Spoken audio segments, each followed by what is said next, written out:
Here's something we don't talk about enough on this channel, or some cases where it just feels like the right thing to do is to not solve the mystery. Sometimes it's better to let sleeping dogs lie. This is Mafia, a game that came out in 2002 and was developed by the legendary Roman. It wasn't the first game to feature mobsters, but it definitely made them cool again after a long absence from the gaming world. You play as Tommy Angelo, a taxi driver who gets caught up with the Salieri crime family after saving the life of one of their members.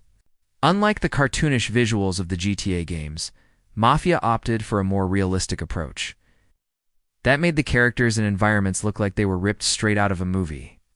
Even though the graphics might seem dated now, back in 2002, this game looked incredible. One of the more memorable side quests involves rescuing a hooker from her pimp. If you haven't heard of it, then you must have been living under a rock back in 2002. But seriously, if you've never played this game, then you're missing out on a true classic. It's a game that sets the standard for how gangster games should be made, and it's a game that you can still enjoy today. So do yourself a favor and give Mafia a try. Now, I'm not gonna lie, this mission felt a little out of place. Like, why were we helping out a sex worker?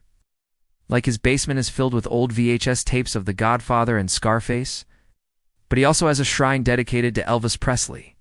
It's a bit confusing, but ultimately you just accept him for who he is. In the same way, Mafia is a game that's stuck in its own weird time capsule. But that's part of what makes it so charming.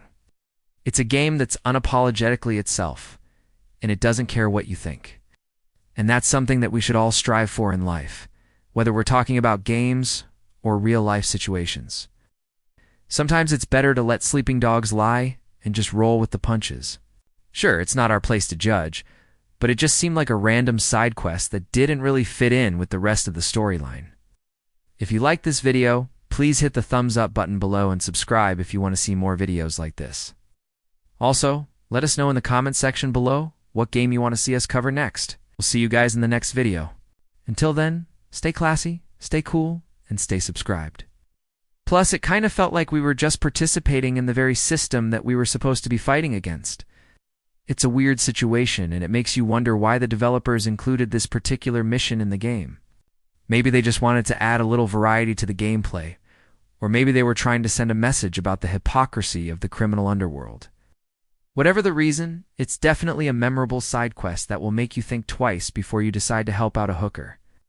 And I think it is safe to say that it helped pave the way for future titles in the Mafia series. Before you know it, you knee deep into the world of organized crime, and you have to make some tough choices along the way. Part of what makes the game so enjoyable is the freedom to explore and cause chaos wherever you want. But if you're looking for a more structured experience, you can always just stick to the main storyline. There are plenty of side quests and activities to keep you entertained as well. If you're feeling really adventurous, you can try taking on the police in shootouts that will make you question your life choices. Just kidding. You can't actually go to jail in this game, so feel free to let loose a little. And even today, there are few things that can beat the feeling of making your way through the city streets in a big American muscle car. But it wouldn't be a gangster game without the iconic soundtrack, and this game does not disappoint.